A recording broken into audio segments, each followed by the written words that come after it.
जं जस्य जम्मिदेशे जेण विहाणेन जम्मि कालम्मि णादं जिणेन नियदं जम्मं वा अहवमरणं वा तं तस्य तम्मिदेशे तेन विहाणेन तम्मि कालम्मि कोशक्कदिवारेदुम्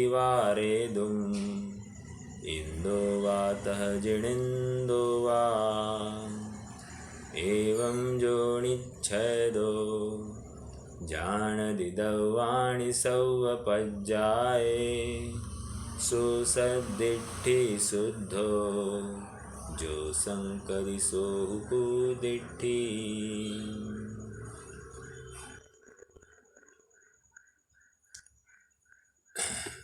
जो इस क्रमबद्ध पर्याय के सिद्धांत में आस्था रखता है, उसको स्वीकार करता है, उसे तुम सम्यक दृष्टि जानना। और जो क्रमबद्ध पर्याय के सिद्धांत को ऊपरी ऊपरी स्वीकार करता है, उसे मिथ्या दृष्टि जानना। कहने के लिए तो सब कहते हैं जो होना है सब निश्चित है। अरे अन्यमति भी तो कहते हैं जो होना है सो निश्चित है ना। समय से पहले और भाग्य से अधिक जो कह रहे हैं वो किसकी तरफ कह रहे हैं? समय से पहले मतलब अपने समय में, नियत समय में ही जो कुछ होना है वो होने वाला है, ये अन्यमति भी कहते हैं। तो फिर वे भी सम्यक दृष्टि हो जाएंगे। कहने की बात ये है कि उनके सम्यक्तों में पास समवाय से युक्त कार्य की सिद्धि नहीं है। भले ही वे कार्य की होनहार मान रहे हैं, लेकिन उसके लिए जो निमित्त भूत संयोग मान रहे, किसी पर द्रव्य को उस निमित्त भूत कर्ता मान रहे अपने द्रव्य का। और यहाँ पर पुरुषार्थ, होनहार, ये सब निज द्रव्य में होने वाले हैं। स्वभाव भी अपने द्रव्य की बात है, तो ये वे कहाँ मानते हैं? समझ में आ रहा है क्या? इसलिए अन्य मत जो कोई मानते हैं कि अपने समय में कार्य होगा, उसमें ज़्यादा विश्वास नहीं रखा जा सकता। अगर उसको स्वीकार करना है तो अपने परिप्रेक्ष्य में उस कथन को विचार करना, उनके परिप्रेक्ष्य में नहीं करना। क्यों? कल बल्लौर सर ने भी प्रश्न किया था कि तुकाराम महाराज भी ऐसा कहते हैं। तो तुकाराम महाराज जो कहते हैं, लेकिन तुकाराम महाराज का ज्ञान सम्यक नहीं है, ये समझना। भले वे क्रमबद्ध पर्याय जैसी बात करते होंगे, लेकिन उसमें अपेक्षा उनकी जुदी है। उनको विट्ठल सब कुछ करने वाला मानते हैं वो।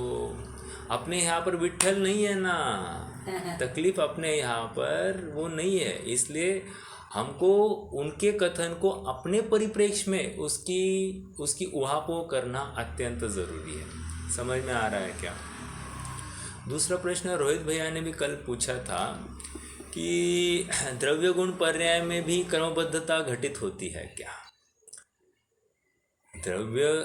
उस द्रव्य की ही तो बात चल रही है। अपन जिस द्रव्य के 6 द्रव्यों में क्रमबद्ध पर्याय घटित हो रही है, तो इसलिए द्रव्य गुण पर्याय में क्रमबद्धता घटित होती ही होती है। जैसे द्रव्य सत, गुण सत, पर्याय सत। समझ में आया? द्रव्य यह त्रिकाल सत, ओके। गुण ये द्रव्य के आश्रित त्रिकाल सत 2, और पर्याय ये भी सत है। बोलिए कौन सी सत है? पर्याय ये निज समय की सत है, अर्थात उस जिस समय में वो प्रकट हुई है ना, उस समय की वो सत है। सत कहने का मतलब मालूम है आपको क्या है? वो पर्याय को द्रव्य की अपेक्षा नहीं है, ये पर्याय का सत है। समझ में आ रहा है क्या? वो पर्याय को द्रव्य की अपेक्षा नहीं है, पर्याय अपनी सामर्थ्य से प्रकट होगी। और सुनो, पर्याय को पूर्व पर्याय की भी जरूरत नहीं है, वो अपने समय में प्रकट होने वाली है। समझ में आया? तो ये उस पर्याय का सतपना है। तो ऐसा सत कहकर उसकी नियति निश्चित एक अवस्था की बात हो गई ना, और वो होने ही वाली है ये भी बात कह रहे, और स्वयं से होने वाली ये भी कह रहे, उसको प्रकट होने के लिए किसी पर द्रव्य की ज़रूरत नहीं है। इतना सत कहने के बाद में कितनी स्वाधीन है वो पर्याय, तो ये क्रमबद्ध पर्याय की तरफ तो उसका संकेत है। समझ में आया? तो द्रव्य सत, गुण सत, पर्याय सत, ऐसा कहकर ये क्रमबद्ध पर्याय की ही स्वीकृति इस बात में होती है। तो आप कुछ भी कहो, जिनागम की हर भाषा को अपन किस प्रकार पुट अप करते हैं उसकी बात है। देखो और एक बात बोलूँ आपको, निमित्त उपादान से कार्य होता है, ऐसा अगर हम कहें तो ये कथन प्रमाण का है। समझ में आ रहा है क्या? और उपादान से कार्य होता है, ये नयात्मक कथन है। या निमित्त से कार्य होता है, ये नयात्मक कथन है। लेकिन निमित्त उपादान से कार्य होता है, ये प्रमाणात्मक कथन है। समझ में आ रहा है क्या? तो हमको जिस एंगल से हम वस्तु का निर्णय कर रहे हैं उस वस्तु को समझना ज़रूरी हो जाता है। ओके, हमने कल जो बात देखी थी, सर्वज्ञता की सिद्धि कर रहे थे हम, राइट? तो सर्वज्ञता की सिद्धि में अरे मैंने खोला नहीं है क्या? एक मिनट।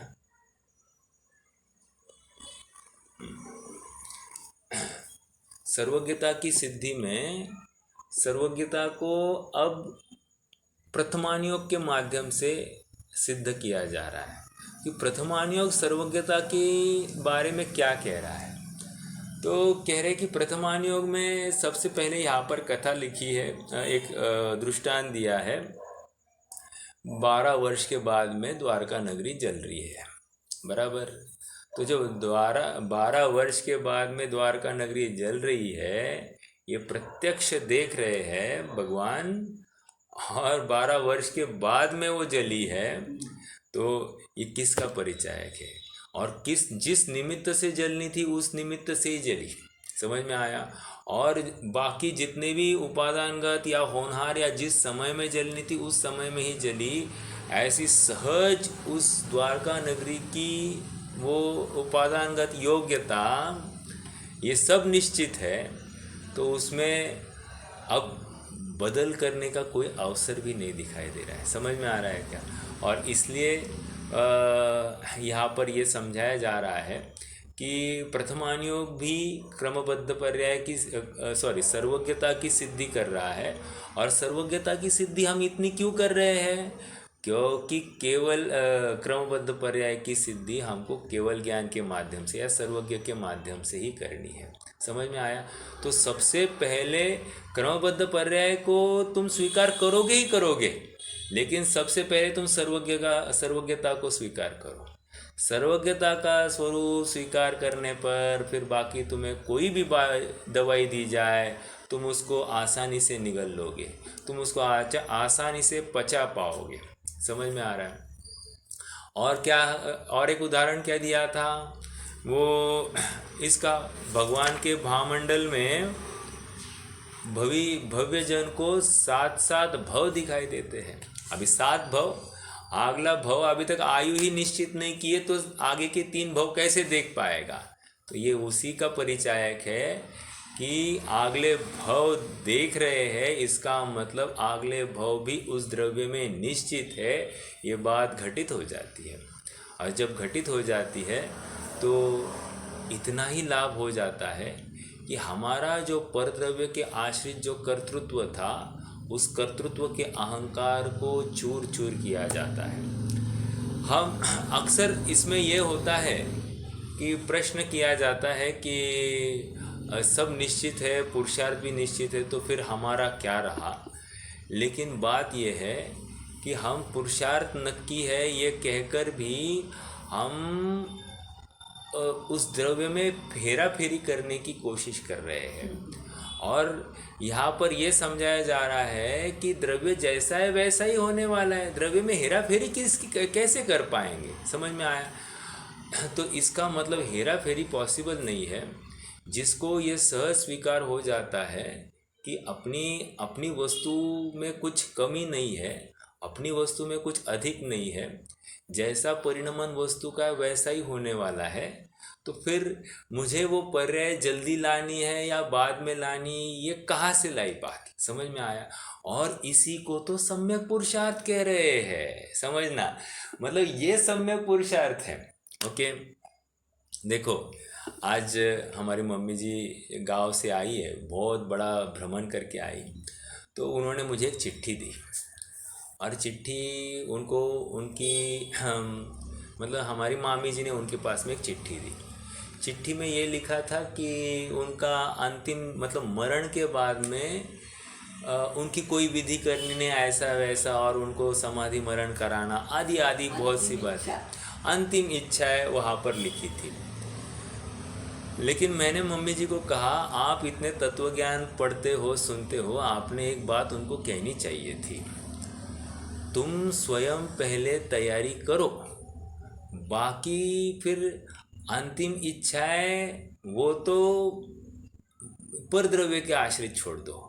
स्वयं के उपादानगत योग्यता की ही तुम यह तैयारी ही नहीं कर रहे हो, तुम पुरुषार्थ ही नहीं कर रहे हो, और तुम कार्य ऐसा हो ये कहाँ से ला रहे हो, समझ में आ रहा है क्या। बात यह है कि जिसको सच्चा निर्णय हो गया है ना, वो निमित्तों की राह देखता नहीं है, बाह्य आश्रित उसका कोई भी कार्य नहीं होता है, परद्रव्य के आश्रित उसका कोई भी कार्य नहीं होता, उसका सारा कार्य स्वद्रव्य के आश्रित होता है। और इसलिए ज्ञानी एकदम निश्चिंत होता है कि मेरे बाद क्या होगा, मेरे बाद क्या होगा, मेरा क्या करेंगे, मेरे बाद आडंबर करेंगे या नहीं करेंगे। अरे ज्ञानी उसका विचार ही नहीं करता। ज्ञानी तो एक ही निर्णय करता, मैं जब तक हूँ तब तक यथार्थ निर्णय पूर्वक जीव, मेरे बाद में इस कलेजे का क्या होना है मैं इसके ऊपर क्यों विचार करूं, मेरे बाद में लोग मेरे बारे में क्या विचार करेंगे इसके लिए मैं क्या विचार करूं। देखो अभी एक एग्जाम्पल देता हूँ। महावीर भगवान के जाने के बाद में महावीर भगवान के नाम पर जितने भी क्रियाकांड चल रहे हैं, ओके, महावीर भगवान कुछ देते हैं या उनकी पंचाभिषेक पूजा आदि आदि जितनी भी चलती है जो अत्यंत हिंसक है, अब महावीर भगवान के नाम पर ही तो चल रही है ना, तो उसका दोष महावीर भगवान को आएगा या किसको आएगा, समझ में आ रहा है क्या। उसका दोष जो कर रहा है अज्ञानता से उसको आ रहा है। तो हमको क्या विचार करना कि हमारे बाद में क्या होने वाला है क्या नहीं होने वाला। एक बार हमारा कर्तव्य है सो हम तो कह दे, ठीक है, हमारी वो जागरूकता है वो बिल्कुल अच्छी बात है, लेकिन उसको उसके आड़ में हम आकुल चित्त रहे या और कुछ करें, इसमें कोई दम नहीं है। समझ में आ रहा है क्या। इतनी बात मैं क्यों कह रहा हूँ, क्योंकि कार्य जो होना है सो निश्चित है, और उस निश्चितता को लेकर हमारी निश्चिंतता होनी चाहिए। अगर हम निश्चिंत नहीं है तो फिर वो निश्चितता कहाँ, कार्य अपने समय में जो होने वाला है नक्की है ये कहकर हम स्वच्छंदी वर्तते हैं, और यहाँ पर स्वच्छंदी वर्तना बिल्कुल स्वीकार नहीं है। देखो अक्सर हम कहते हैं कि किसी ने मान लीजिए भागकर शादी कर ली या फिर किसी का कुछ गलत कर दिया अपने बच्चे ने, तो हाँ ऐसा ही क्रमबद्ध पर्याय थी, ऐसा ही होना है, कोई उसका वहीं पर योग था इसलिए वहीं पर कार्य हो गया। ये बात का पोषण क्रमबद्ध पर्याय के माध्यम से नहीं करना है। समझ में आ रहा है क्या। क्रमबद्ध पर्याय इस सिद्धांत का प्रयोजन इतना ही है कि तुम तत्व निर्णय के लिए लगो। होता क्या है कि किसी की गलती को छिपाने के लिए या उस गलती का अस्वीकार ही करने के लिए या उसकी अनुमोदना करने के लिए क्रमबद्ध पर्याय इस सिद्धांत का अगर कोई उपयोग करता है तो वो अज्ञानी है। समझ में आ रहा है क्या। ये बहुत, या किसी ने छल किया हो, कोई विकार किया हो और उसको क्रमबद्ध पर्याय के नाम पर किसी ने डाल दिया, ये स्वीकार नहीं है। ओके, जैसे परसों दिन सुनील भैया के कुछ 800-900 मैसेजेस आ गए, तो कोई बोल सकता था क्रमबद्ध पर्याय के अनुसार इस काल में ऐसे ही 800-900 मैसेज आने थे, सो आ गए, समझ में आया। तो ये क्या होगा, ये छलावा होगा। ओके, हाँ, कार्य तो अपने समय में हुआ है, लेकिन उसकी अनुमोदना नहीं की जा सकती है। इस सिद्धांत की स्वीकृति करके हमको अपना उपयोग परद्रव्य से हटाकर स्वद्रव्य में लाना है। अगर इस सिद्धांत को समझकर हमारा ये कार्य हुआ तो ही हमने इस सिद्धांत को समझा, नहीं तो हमने सिद्धांत को समझा ही नहीं है। समझ में आया। फिर हमने देखम देखी अपने प्रयोजन के अनुसार कभी कभी क्रमबद्ध पर्याय को खड़ा किया और जहाँ चाहे वहाँ पर कर्ता भाव भी लाया। समझ में आया। जहाँ चाहे हमने उस सिद्धांत को मोड़ लिया। तो हमने क्या किया है, हमने छल किया है। ओके, और इस छल का फल अधोगति है। समझ में आ रहा है। आइए थोड़ा सा पढ़ते हैं। पृष्ठ क्रमांक 15 पर है हम। तीसरा पैराग्राफ है, निमित्ताधीन दृष्टि वालों को भगवान की सर्वज्ञता पर पूरा भरोसा नहीं होता। हाँ, भगवान पर भरोसा है, लेकिन कह दिया ना, खत्म। समझ में आया क्या? ये लेकिन पंडित टोडरमल जी का परंतु और ये लेकिन में बहुत अंतर है। पंडित टोडरमल जी भी लेकिन कह रहे हैं, ओके, लेकिन उनका लेकिन वो यथार्थ सिद्धांत की सिद्धि के लिए है और हमारा लेकिन छल करने के लिए है। ओके, देखो, निमित्ताधीन दृष्टि वालों को भगवान की सर्वज्ञता पर पूरा भरोसा नहीं होता। उनकी दृष्टि चंचल बनी रहती है। यह बात नहीं कि उन्हें भगवान की बात पर विश्वास ही न था। यदि विश्वास नहीं होता तो फिर वे डरते क्यों, घबराते क्यों, उसे टालने को का असफल प्रयत्न ही क्यों करते। समझ में आ रहा है ये कहाँ से बात ला रहे हैं? वो 12 वर्ष के बाद में द्वारका नगरी जलने वाली है, सुन लिया। सुनने के बाद में अब हाँ, भगवान ने कहा तो ये कार्य होने वाला। अब इतना अपन क्या कर सकते हैं? इसको टालने के लिए क्या किया जा सकता है? अब भगवान प्रत्यक्ष देख रहे हैं जलती हुई, और ये यहाँ पर बैठकर छद्मस्त जीव विचार कर रहा है कि हाँ, भगवान ने कहा तो कार्य तो होने की संभावना है, लेकिन हम इसको कैसे टाला जा सकता है, इसके ऊपर विचार करें।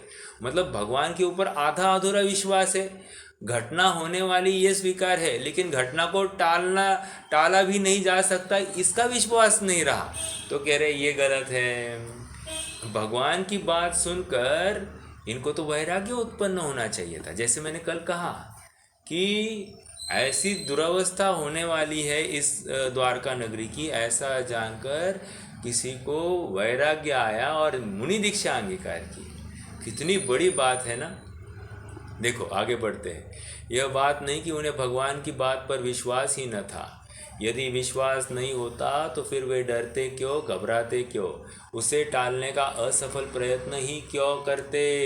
उन्हें विश्वास तो था पर पक्का विश्वास नहीं था। पक्का विश्वास नहीं था, भरोसा था पर पूरा भरोसा नहीं था। यो ही ढुलमुल श्रद्धा थी। पकड़ना इस बात को। क्या हमारी भी श्रद्धा ऐसी ही ढुलमुल है? क्या हमारा भगवान के ऊपर विश्वास भी ऐसा ही ढुलमुल है? अगर ढुलमुल का है तो हम जो संकदी सो ही कुदिष्टि, जो शंका करता है वो कुदिष्टि। समझ में आ रही है बात? ये बहुत विचारणीय बिंदु है। अपने जीवन में इस सिद्धांत को उतारना अपने आप में बहुत बड़ा पुरुषार्थ है। ठीक है, आगे बढ़ते हैं थोड़ा सा। और देखो, जब उतरेगा अपने जीवन में सिद्धांत तब उतरेगा, लेकिन संयोगों की स्वीकृति ये बहुत बड़ी बात है। और संयोगों की स्वीकृति करना इतनी बात ज़रूरी नहीं है। उस स्वीकृति पूर्वक अपना उपयोग उस संयोग से हटाकर निज द्रव्य की तरफ ढलाना, इसमें बहुत बड़ा काम है। मात्र स्वीकृति करके हाँ क्या करे होना था, क्या करे होना था, इसको कोई दम नहीं है। वो तो मालूम है क्या क्या होता है। हमारी जब चलती नहीं है ना, तो हम यही कह बैठते हैं हाँ क्या करना हो, जो होना था तो हो गया। समझ में आ रहा है क्या? लेकिन बाद में जहाँ चलती बराबर फिर जोर मारता है ना, इसकी कशा है, तो वहाँ पर नहीं ना वो क्रमबद्ध पर्याय को स्वीकार करता है। तो इसमें कहीं ना कहीं ये स्वयं को भ्रमित कर रहा है, अपने को कहीं ना कहीं डाइवर्ट कर रहा है। थोड़ा सा बढ़ते हैं आगे। तो पूरा भरोसा नहीं था, यो ही ढुलमुल श्रद्धा थी, जिनकी होनहार खोटी थी, उनकी श्रद्धा सर्वज्ञ पर भी नहीं टिकती।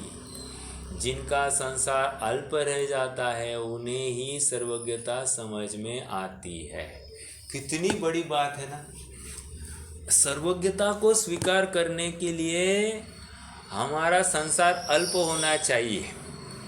जब तक फिर हमको प्रश्न नहीं होता हमारा पुरुषार्थ होगा कि नहीं होगा। जिस समय में होना है उस समय में पुरुषार्थ है, तो फिर हमको क्या करना, ऐसा प्रश्न ही नहीं आता। बराबर पुरुषार्थ चालू हो जाता है इस जीव का। ओके, संसार अल्प ही रहता है। भगवान की दिव्य ध्वनि में ऐसा आया कि द्वारका 12 वर्ष बाद जल जाएगी। तो अज्ञानियों को ऐसा लगा कि जैसे 12 वर्ष बाद भगवान द्वारका जला देंगे। क्या कहा? भगवान ही 12 वर्ष बाद जला देंगे। होने वाली थी अपनी योग्यता से, और मानने लगे भगवान जलाने वाले। भगवान जान रहे, इसका मतलब भगवान करने वाले हैं, ऐसी बात नहीं है।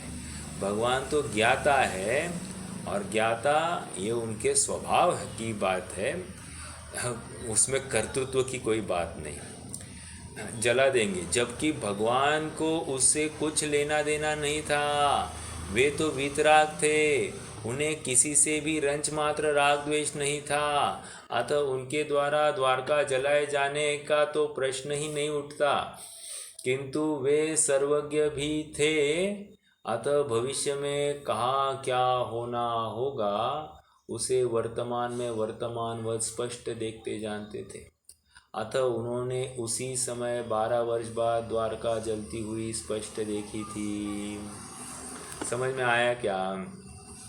भगवान ने, आज हम लोग यहाँ पर बैठे हैं, ये उस समय प्रत्यक्ष जाना होगा कि नहीं जाना होगा। और बोलता हूँ, हम जो यहाँ पर बैठे हैं, किसका उपयोग कितना लगने वाला है, ये भी तो भगवान प्रत्यक्ष जान रहे हैं कि नहीं जान रहे। मतलब किसी का उपयोग ढीला होगा, किसी का उपयोग बस बैठने के लिए प्रेजेंट होगा, किसी का उपयोग पूरा तन्मय होकर विषय को समझने के लिए होगा। आदि आदि सब बातों को वो जान रहे हैं कि नहीं जान रहे।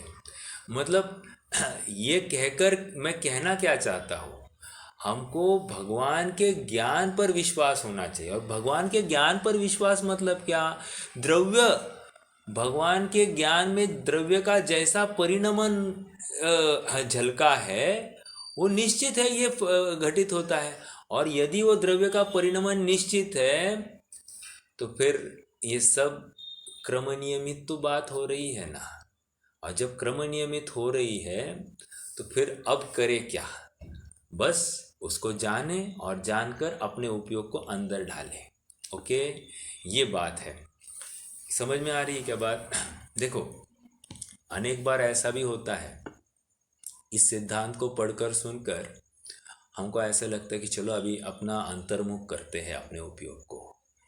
तो ज्ञान को अंतर्मुख करना चालू करते हैं, और फटाफट हमको बच्चा याद आता है, माता याद आता है, पत्नी याद आती है, गृहस्थी के कार्य याद आते हैं, ऑफिस के कार्य याद आते हैं, किसी से पैसे लेने वो याद आते हैं, किसी को पैसे देने वो याद आता है, अनेक बातें याद आने लग जाती है। और हम बैठे किसके लिए? बुद्धिपूर्वक। बुद्धिपूर्वक तो हम हमारे उपयोग को अंदर डालने के लिए बैठे हैं। मतलब ज्ञान में कौन सा गेय झलकने वाला है, ये भी सुनिश्चित है। इस बात की स्वीकृति हमको करनी चाहिए, और इस स्वीकृति में बस उसको स्वीकार करने में भी ऐसे इस समय में ये मेरे ज्ञान का गेय होने वाला था, इस स्वीकृति में भी बहुत बड़ा पुरुषार्थ है। क्यों? हम क्या करते हैं कि परद्रव्य को अपने अनुसार या ज्ञान को भी अपने अनुसार परिणमाने का यत्न करते हैं, लेकिन उस ज्ञान में कौन सा गेय किस समय में झलकने वाला है, ये भी तो नक्की है। समझ में आ रहा है क्या? और इस निश्चितपने को स्वीकार करके हमको तो परद्रव्य संबंधी आकुलता, उसको परिणमाने की भाव, वे सब घटने चाहिए। आइए थोड़ा आगे बढ़ते हैं। अतः उन्होंने उसी समय 12 वर्ष बाद द्वारका जलती हुई स्पष्ट देखी थी। उसमें 12 वर्ष बाद कैसी लपटें उठेंगी उन्हें उस समय स्पष्ट दिखाई दे रही थी।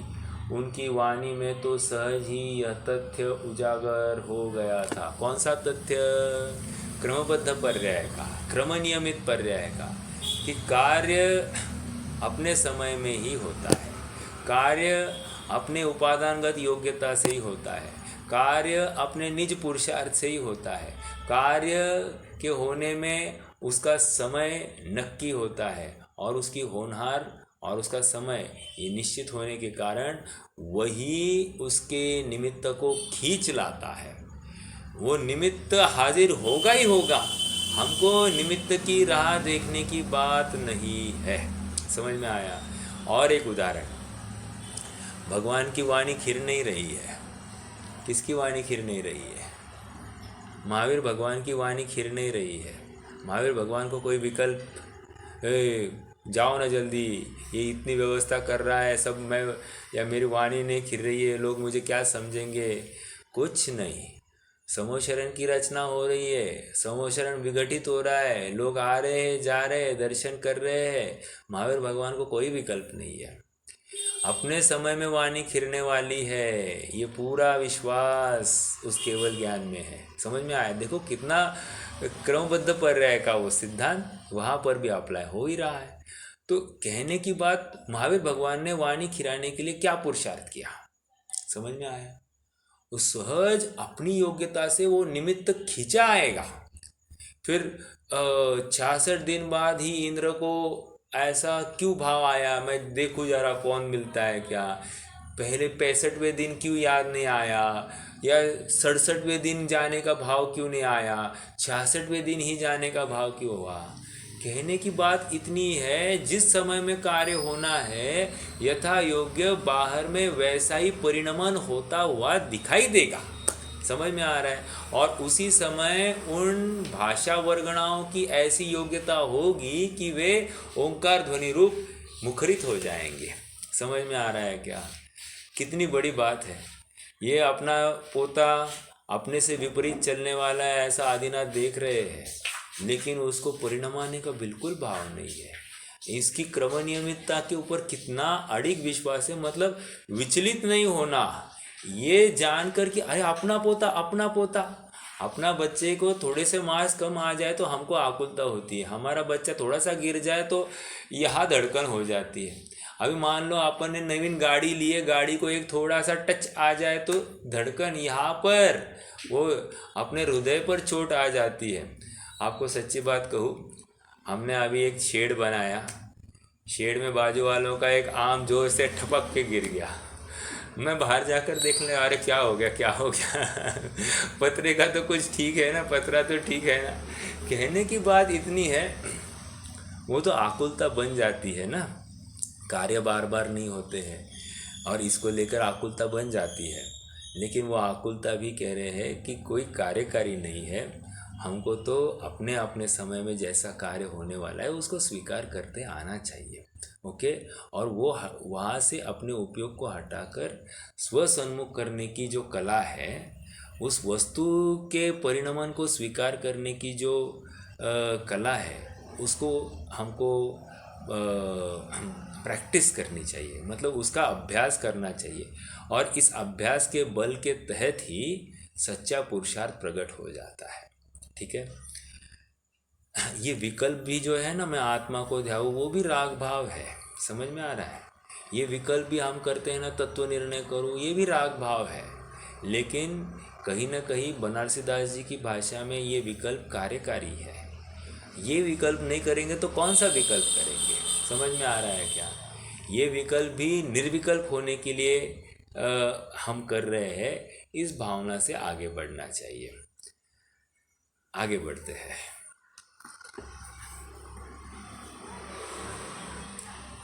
उन्होंने तो उसे जलाया था ही नहीं, परंतु अन्य किसी ने भी उसे नहीं जलाया था। द्वारका नगरी को द्विपायन ने जलाया, द्विपायन ने जलाया कर रहे अपन नहीं, नहीं, क्योंकि अभी देखो उसमें स्वयं उपादानगत ऐसी योग्यता थी कि वह स्व समय में जल जावेगी। समझ में आया?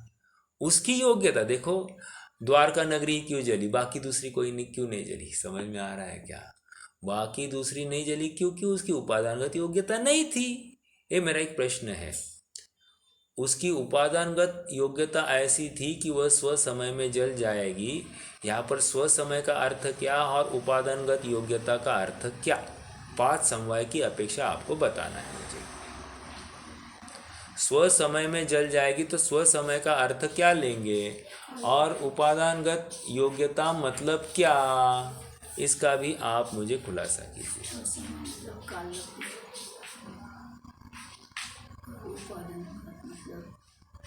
समय यानी काल लब्धि। हाँ बराबर। और उपादानगत योग्यता यानी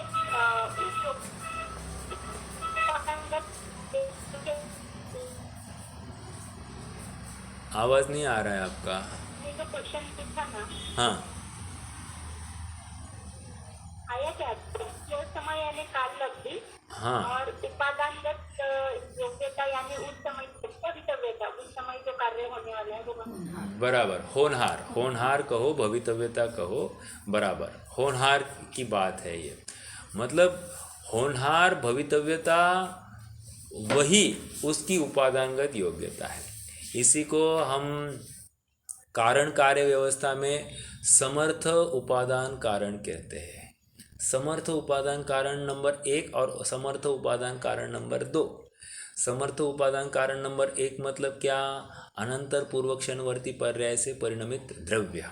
ओके, उसी को हम यहाँ पर पुरुषार्थ कहेंगे। और योग्यता भवितव्यता अर्थात उस समय में जो कार्य हुआ वही उसका कारण। समझ में आया? वो पर्याय कारण और जो कार्य हो गया उसका फल। समझ में आ रहा है?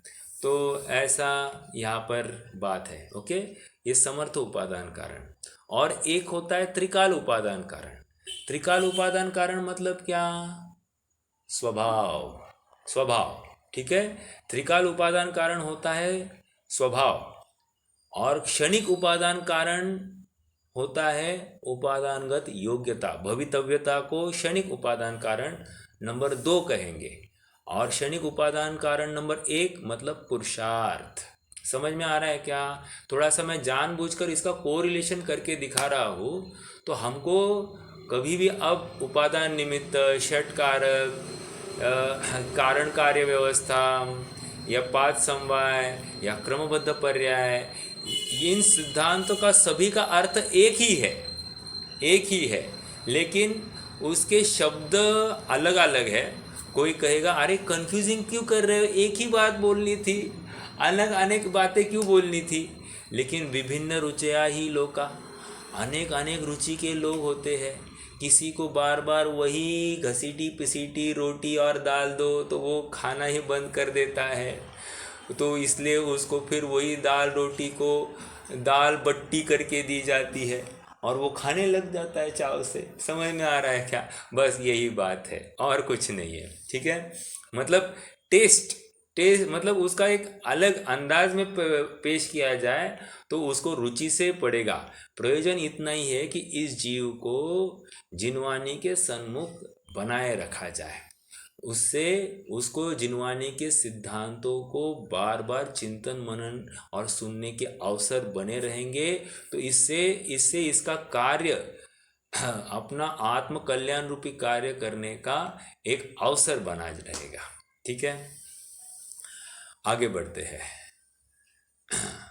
तथा उसका निमित्त कौन होगा? यह भी उस योग्यता में शामिल था। हाँ, निमित्त लगा रहे हैं अभी।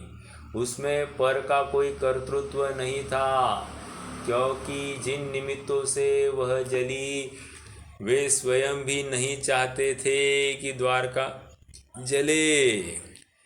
इस उपादानगत योग्यता की ओर जगत ध्यान नहीं देता।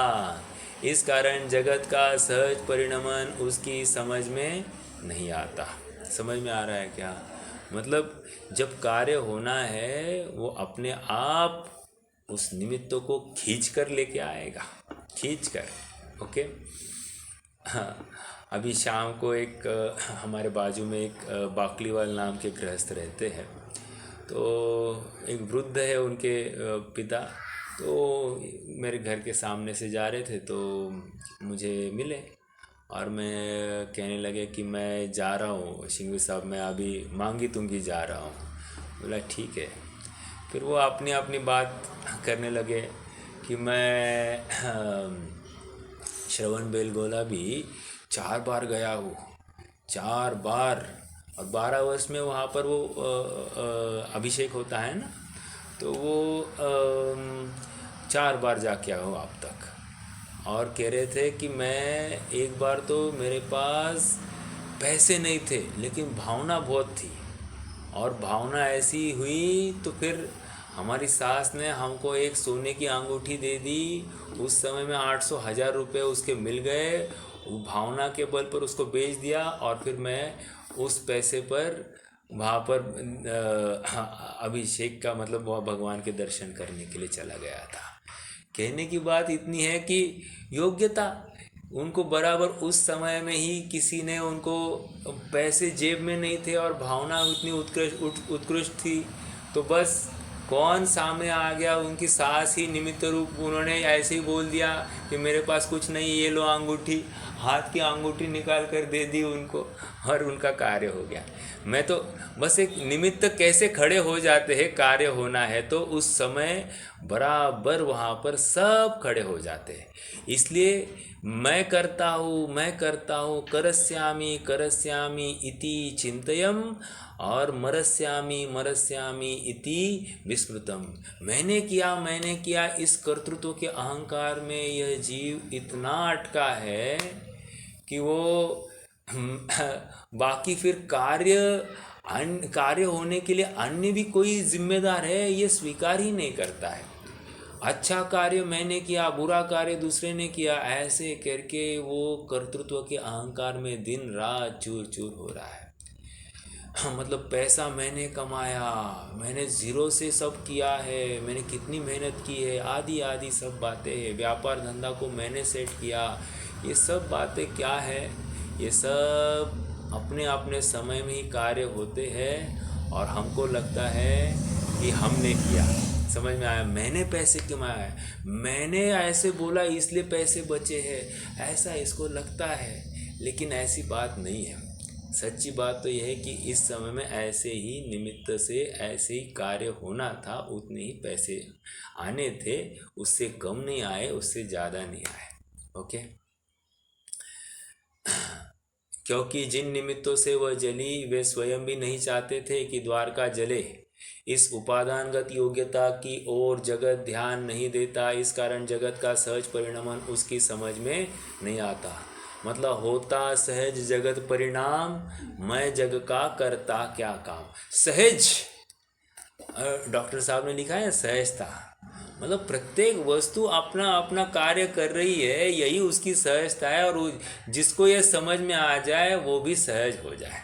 समझ में आया? उसकी पर्याय में सहजता उस सहज वस्तु स्वभाव के परिणमन के आश्रय पर है कि वस्तु का परिणमन ऐसा ही है, इसलिए आकुलता ही नहीं रहती है। कितनी बड़ी बात होती है, वह आकुलता ही खत्म, एक झटके में खत्म हो जाती है।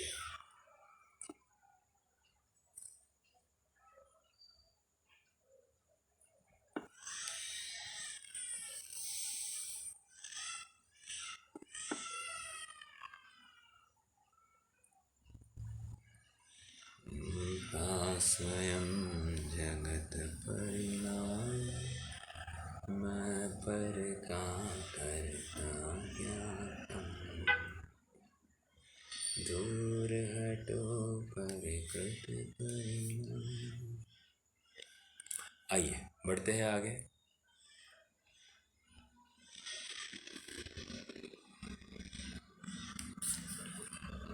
आइए आगे। भगवान आदिनाथ ने मारीची के बारे में एक कोड़ा कोड़ी सागर तक कब क्या घटित होने वाला है सब कुछ बता ही दिया था। क्या आप उसकी सत्यता में शंकित है?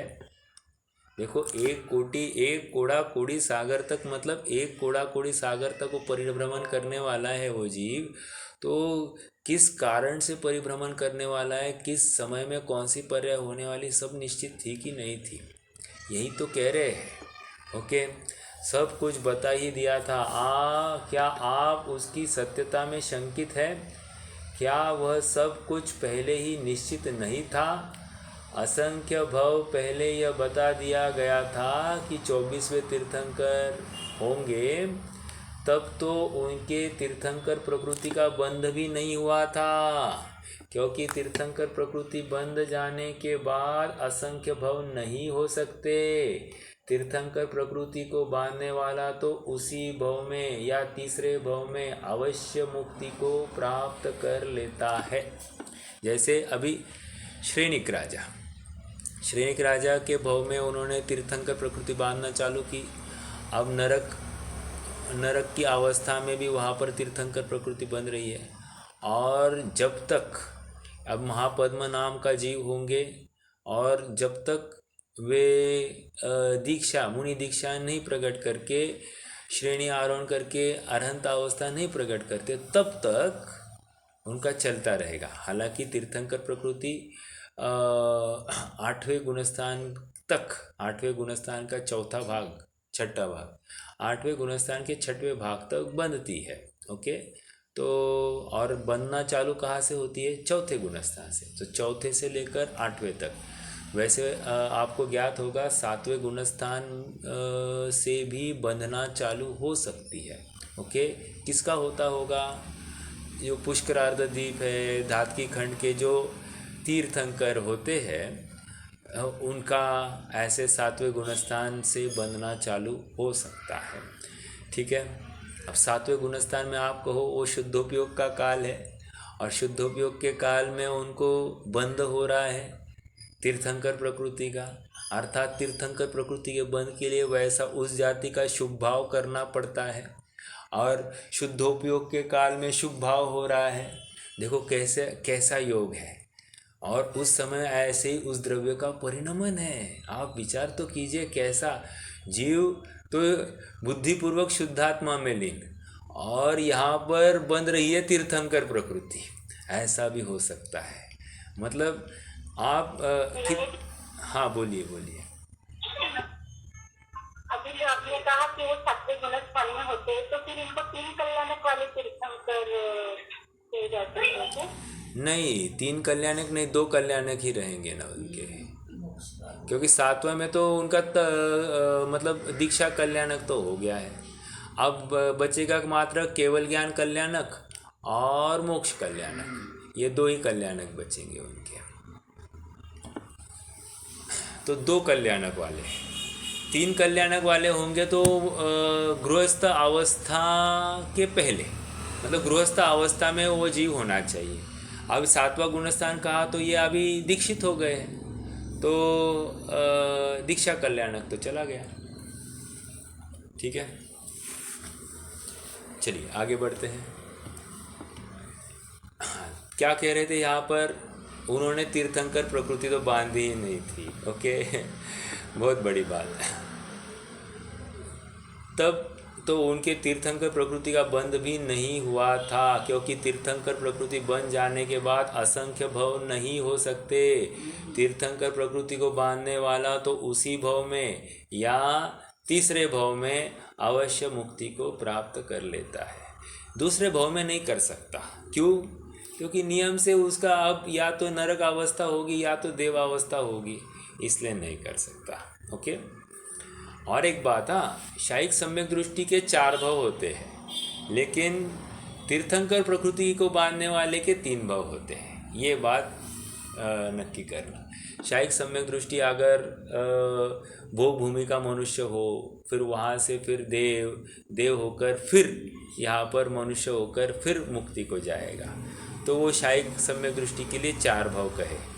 वर्तमान भव पकड़ के, ओके, हाँ, वो छोड़कर तो फिर 3 भाव ही रहेंगे। वैसे ये तीर्थंकर प्रकृति का भी वर्तमान भाव पकड़ के उनके 3 भाव कहे हैं। चलिए आगे बढ़ते हैं। अतः यह भी नहीं कहा जा सकता कि कर्म बंध जाने से उनका उतना भविष्य निश्चित हो गया था। कर्म ही बंधा नहीं था, आयु बंधी नहीं, तीर्थंकर प्रकृति बंधी नहीं, तो फिर उनका कैसे भविष्य निश्चित हो गया। ओके, यह सब तो यही सिद्ध करता है कि आदिनाथ के समय से ही यह निश्चित था कि वे 24वें तीर्थंकर होंगे। जब 24वें तीर्थंकर होने का निश्चित था तो फिर बीच में भव भी निश्चित थे तभी तो जाने जा सके और बताए भी जा सके। समझ में आया? मतलब यहाँ पर उन्होंने महावीर भगवान का जो भव देखा, इस महावीर की अवस्था में, मारीची की दशा में ही महावीर की अवस्था देख ली, तो महावीर के रूप में उन्होंने महावीर के माता पिता को भी देख लिया होगा। उनके सिद्धार्थ और त्रिशला के भी पूर्व के सभी भव देखे होंगे। अभी वे कहाँ हैं और बाद में कहाँ जाने वाले, उनका परिणमन कैसे होने वाला, ये भी देख लिया होगा। और महावीर के बाद भी उनका क्या होने वाला, ये भी देख लिया होगा। कहने की बात इतनी है कि ये सहज वहाँ पर वे स्वीकार हो जाए। देखो, बहुत बड़ी बातें हैं, छोटी छोटी बातें हैं इनफैक्ट, लेकिन उसका निर्णय करने में बहुत पुरुषार्थ होता है। जैसे मान लीजिए थोड़ी सी दुर्गंध आने लग गई, दुर्गंध, हम इमीडिएटली क्या करते, नाक बंद करके चालू हो गया। तो इतनी भी जानने की अपनी सामर्थ्य नहीं है, सहजता नहीं है, तो हमको केवल ज्ञान प्रकट होने की भी सामर्थ्य नहीं होगी। समझ में आ रहा है क्या? मतलब ये भी, हाँ होगा, कोई दुर्गंध आ रही है, किसी का हो गया होगा गैस तो इसमें कौन सी बड़ी बात है। ये विचार करके कितनी सहजता आनी चाहिए, तब जाकर उस पर्याय की स्वीकृति को लेकर इसको सहजता आनी, इसमें बहुत बड़ा पुरुषार्थ है। ओके, छोटा सा उदाहरण, लेकिन इसको लेकर कितना बड़ा तत्व निर्णय हो सकता है ये मैं बता रहा हूँ। मान लीजिए शरीर में व्याधि हो गई, तो अपने आप इस जीव को लगता है कि सब मुझे पूछे, मेरे बारे में हालचाल पूछे, आसपास फिरे, मुझे मेरी साता पूछता रहे। लेकिन ये स्वयं ही शरीर को पर देखेगा तो शरीर में कुछ हुआ है, मुझ में कुछ हुआ नहीं है, ये निर्णय करके शरीर से अपना उपयोग हटा देगा। तो ये सहजता, ऐसी सहजता जिसके आती है, उस पर द्रव्य का परिणमन ऐसे ही है, ये जिसे स्वीकार हो जाता है, अपने आप उसकी दृष्टि वहाँ से हटकर स्वभाव की तरफ झुक जाती है। समझ में आ रहा है? ये सम्यक पुरुषार्थ की बात है। पर द्रव्य का परिणमन ऐसे ही होने वाला था, ऐसा जानकर पर द्रव्य में करने योग्य कुछ है नहीं, उसका परिणमन उसके अधीन है, मैं व्यर्थ ही पर द्रव्य को परिणमन कर अपने अनुरूप कर स्वयं सुखी होने की भ्रामक कल्पना कर रहा हूँ। समझ में आ रहा है क्या? आइए थोड़ा सा आगे बढ़ते हैं। तिलोपन्नति अधिकार 4 श्लोक 1002 से 1016 तक में अष्टांग निमित्त ज्ञान द्वारा भविष्य जाने के स्पष्ट उल्लेख है। क्या कह रहे? अष्टांग निमित्त, बस क्या हो गया, बिल्ली आड़ी गई, हो गया निमित्त ज्ञान, कौवा पुकारा तो वो हो गया निमित्त ज्ञान, सांप आड़ा गया निमित्त ज्ञान, मुंगूस को देख लिया निमित्त ज्ञान। कह रहे एक एक चीज़ को, क्या भद्रभाव को देखकर क्या हो गया, वो गोटियां खेल रहे थे ना, गोटियां खेलते हुए देखा और गोवर्धन मुनि ने देख लिया और कह दिया, हाँ कंचे क्या होता है? अच्छा गोटियां मतलब कंचे, हिंदी में उसको कंचे कहते हैं, अपन तो मराठी में गोटियां कहते हैं तो कहने की बात इतनी है कि बस उसको देखकर कह दिया ये हो गया, होने वाला है।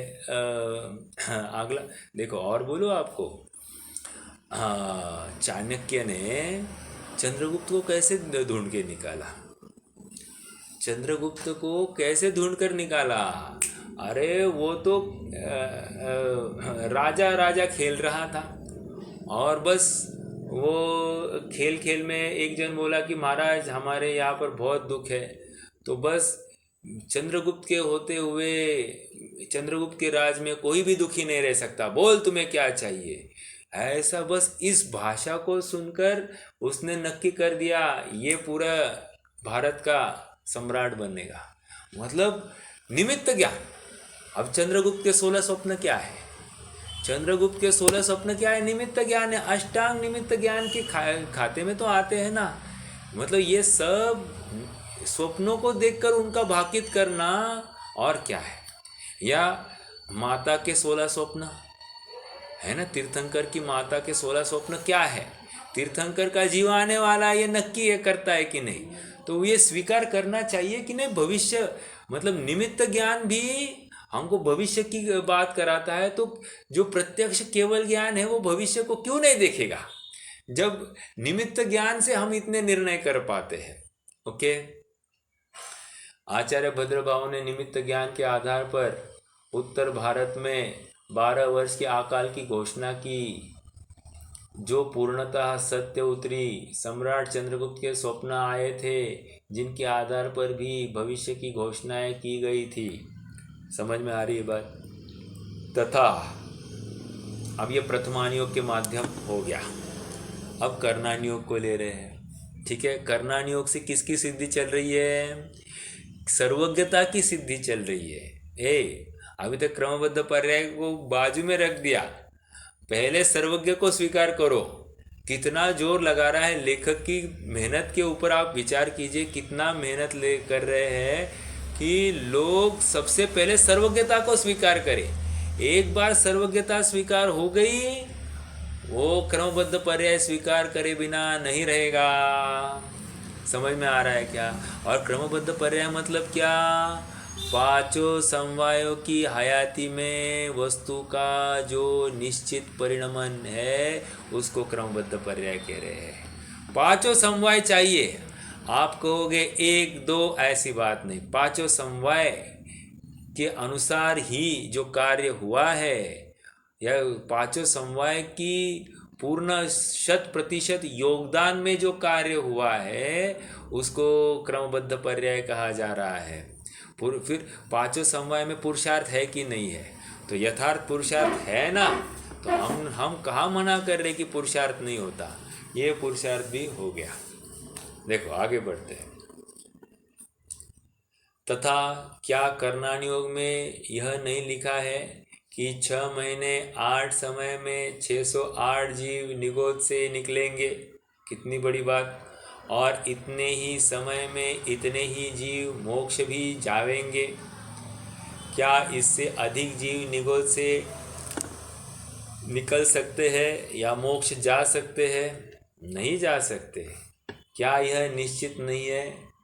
कि कर्णानुयोग भी कह रहा है। ठीक है, और क्या है? कर्णानुयोग अहेतुक है। अहेतुक मतलब क्या? वो तो केवल ज्ञान के आश्रित सब कथन है। तो फिर क्या? और मैं बोलूं, देखो कौन से गुणस्थान में कितने जीव रहने वाले हैं। स्थांतर मार्गणा होती है, एक निरंतर मार्गणा होती है। तो कौन से गुणस्थान में जीव निरंतर पाए जाते हैं ये भी नक्की है। जैसे बादशाही गुणस्थान, पहले गुणस्थान में जीव अनादिकाल से अनंत काल तक पाए ही जाएंगे। चौथे गुणस्थान में जीव अनादिकाल से अनंत काल तक पाए ही गए हैं। छठवां, सातवां और 13वां, इस गुणस्थान में भी अनादिकाल से जीव पाए जा रहे और अनंत काल तक पाए जाएंगे। उनका विरह नहीं पड़ेगा। ये किसकी बल पर कह रहे हैं हम? ये कर्णानुयोग तो सिद्ध कर रहा है इन बातों को। सांतर मार्गणा, निरंतर मार्गणा, ये इनके माध्यम से तो हम नक्की कर पा रहे हैं इन बातों को। ठीक है, आगे बढ़ते हैं। तो फिर क्या? इससे वस्तु की, पेज नंबर 17, स्वतंत्रता खंडित नहीं होती। इतने ही जीव मोक्ष क्यों जावेंगे, इससे अधिक क्यों नहीं। अरे 20 तीर्थंकर हो तो भी 608 जाएंगे, और 170 हो तो भी 608 जाएंगे। ओहो, मतलब ऐसा रेशो नहीं निकालना, 20 तीर्थंकर 608 तो 170 में कितने ऐसा नहीं होगा। वो कह रहे दोनों में 608 ही है। मतलब फिर कितने केवल ज्ञानी हो तो ज़्यादा जीव मुक्ति को जाए, वो बात है ही नहीं। प्रश्न है क्या कुछ? नहीं। हाँ, तो कहने की बात इतनी है, कर्णाण योग में चतुर्गति के जीवों की निश्चित संख्या लिखी गई है। 4 गतियों में मनुष्य में कितने, देवों में कितने, नारकियों में कितने, तिर्यंचों में कितने, सब नक्की है। और वह कभी कम बढ़ नहीं होती। यदि सब कुछ निश्चित नहीं है तो फिर जीवों के पाप पुण्यानुसार नारकियों और देवों की संख्या न्यूनाधिक होती रहनी चाहिए, जो कि होती नहीं है। मतलब इतने जीव पाप करेंगे ही करेंगे, इतने जीव पुण्य करेंगे ही करेंगे, और उस फल में ये स्वर्ग जाएंगे ही जाएंगे, इस फल में वे नरक जाएंगे ही जाएंगे, सब नक्की है। कर्णाण योग में यह भी लिखा है कि जीव नित्य निगोद से 2000 सागर के लिए निकलता है। सादिक 2000 के लिए ही निकला है कि नहीं नित्य निगोद से? समझ में आया? व्यवहार राशि में आया है तो कितने काल के लिए मैक्सिमम की बात है। 2000 के बाद में बैक टू पवेलियन। भैया अंदर नहीं, अब बाहर नहीं रहना, अब अंदर चलना है, ठीक है। 2000 के बाद में अंदर, हाँ, उसमें भी 2 इंद्रिय के इतने, 3 इंद्रिय के इतने, 4 इंद्रिय के इतने भव धारण करता है। मनुष्य के 48 भव मिलते हैं। यह सब क्या है? क्या इससे यह निष्कर्ष नहीं निकलता कि चारों गतियों के जीवों की संख्या निश्चित है और प्रत्येक जीव के भव भी निश्चित है तथा उनका क्रम भी निश्चित है, अन्यथा सारी व्यवस्था कैसे बनेगी? सब नक्की है, सब नक्की। समझ में आ रहा है क्या? मतलब ये इतना आप पढ़ रहे हैं अपन, तो इससे एक निर्णय हो रहा है कि ये सब स्वप्नवत है। मतलब हम जितने भी झपट्टे मार रहे हैं खाना पीना के लिए, रुपया पैसा कमाने के लिए, बच्चों को बड़ा करने के लिए, उनका अनुशासित करने के पीछे, सब बातें जितनी भी है, हाँ, स्वयं को अनुशासित करने के लिए जितनी भी बातें हैं, ये सब नक्की है कह रहे हैं। और इस नक्की पने की, देखो जो होना है सो अच्छाई के लिए होता है, या यही होना था, ये सब बातों का फल क्या है? इन बातों का फल निराकुलता होनी चाहिए। और दूसरी बात, वस्तु का ऐसा ही सहज परिणाम ये स्वीकार होना चाहिए, और इस स्वीकृति पूर्वक हमारी दृष्टि बाहर से हटकर अंदर आनी। ये इस स्टेज तक हम नहीं आ पाए तो जो कुछ होता है वो अच्छे के लिए होता है, ये बात आधी अधूरी है। समझ में आ रहा है क्या? हाँ, तो ये बात और आगे हमको समझनी। तो इससे क्या निष्कर्ष नहीं निकलता, क्या इससे यह निष्कर्ष नहीं निकलता कि चारों गतियों के जीवों की संख्या निश्चित है, प्रत्येक जीव के भव भी निश्चित है तथा उनका क्रम भी निश्चित है, अन्यथा सारी व्यवस्था कैसे बनेगी? कहीं तो अधिक भीड़ इकट्ठी हो जाएगी और कई स्थान खाली पड़े रहेंगे, पर ऐसा नहीं होता। कितनी बड़ी बात है ना। मतलब वहाँ से कौन से देव को कितने बजे निकलना है, सब नक्की। यहाँ से कौन से नारकी को निकलना है, सब नक्की। बराबर यहाँ पर आप किसको नरक में पहुँचना है, बराबर नक्की है। वहाँ पर कौन से देव को पहुँचना है, सब नक्की है। मतलब टाइमिंग कितनी वो सुव्यवस्थित व्यवस्था है कि टाइमिंग चूकता नहीं है। इससे क्या निर्णय हुआ? हमारा भी यहाँ का स्थान खाली होने का काल भी नक्की है। समझ में आया? हम इतना माल छोड़ के जाने वाले, कौन भोगने वाला है उस माल को, ये भी नक्की है। तो फिर इतना माल कमाना कि नहीं कमाना, विचार करना। अपने बच्चों को इतना माल पैसे कमाने के लिए अर्थकारी विद्या देनी कि नहीं देनी, और देनी तो कितनी देनी, कहाँ तक देनी, ये विचार करना। अरे जिससे मोक्षकारी, मोक्ष सुख की प्राप्ति हो, ऐसी विद्या देने में कितनी सफलता है। हम बच्चों को उस मार्ग में लगाए, मतलब क्या, हम स्वयं को मोक्ष मार्ग में स्थापित कर रहे हैं। वो बड़े ना बड़े अलग बात, लेकिन यही मार्ग सच्चा है, इसकी दृढ़ प्रतीति हमको हो रही है। ये बात होती है कि नहीं होती है? तो ये निर्णय करना, उसका क्या होगा, उसका क्या होगा, उस आकुलता में तड़पने की बजाय उसका जो होना है उसके द्रव्य के परिणमन अनुसार हो जाएगा। हम तो तत्व निर्णय करके उसको अगर कुछ कर सकते हैं तो मोक्ष मार्ग का, उसको उसके मोक्ष मार्ग का अनुमोदन कर सकते हैं। समझ में आ रहा है? देखो आपको बताता हूँ, मतलब सच्ची बात कह रहा हूँ। हाँ, हम अभी श्रेयांश का थोड़ा एग्ज़ाम अभी थोड़ा सा ढीला, मतलब थोड़ा सा फ्री शेड्यूल है।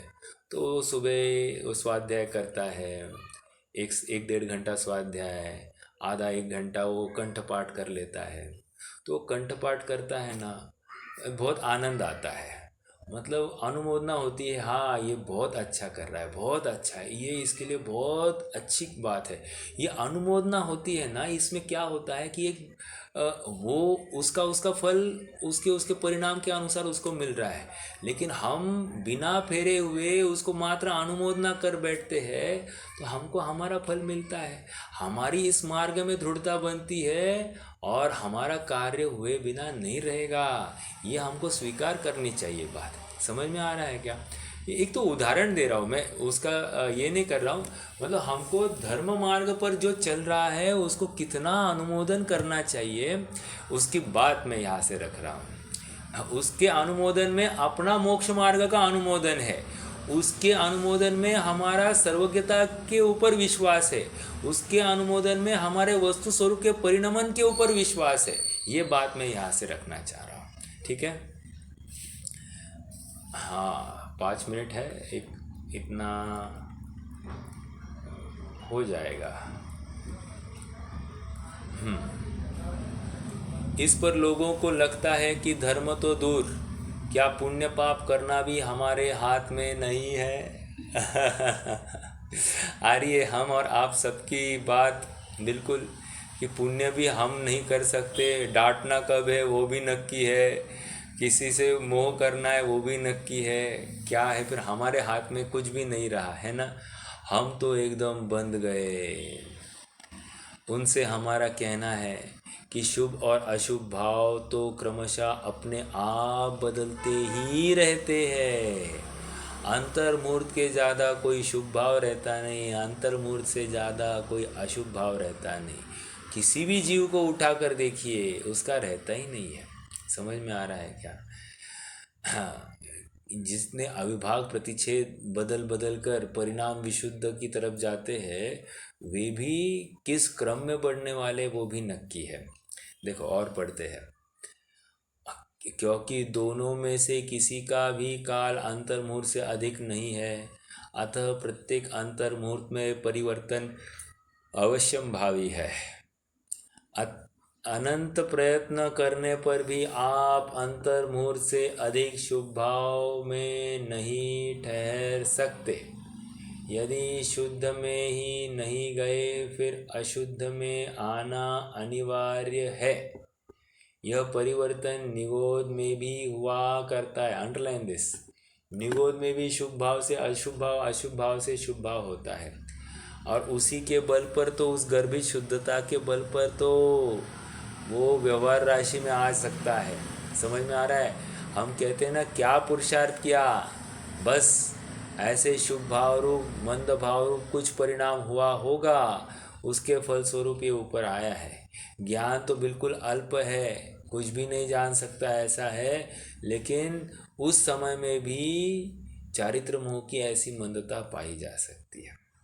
ठीक है, ऊपर आगे बढ़ते हैं। हाँ, अनंत प्रयत्न करने पर भी आप अंतर्मुहूर्त से अधिक शुभ भाव में नहीं ठहर सकते। यदि शुद्ध में नहीं गए तो फिर अशुद्ध में ही आना अनिवार्य है। यह परिवर्तन निगोद में भी हुआ करता है, वहाँ भी शुभ भाव होते हैं, अन्यथा वहाँ से जीव निकले ही कैसे। सैनी पंचेंद्रिय होने का पुण्य एकेंद्रिय से लेकर असंगी पंचेंद्रिय तक के जीव असंगी दशा में ही बांधते हैं। समझ में आ रही बात? मतलब असंगी अवस्था में भी संगी होने का पुरुषार्थ कर सकता है जीव। ठीक है, ऐसा पुण्य कोई जीव बांध सकता है। ठीक है, ये करनानी योग के माध्यम से ये बात आ रही है। और थोड़ी 2-3 बातें हैं, अपन वो कल चर्चा में लेंगे। आज तो रुक जाते हैं।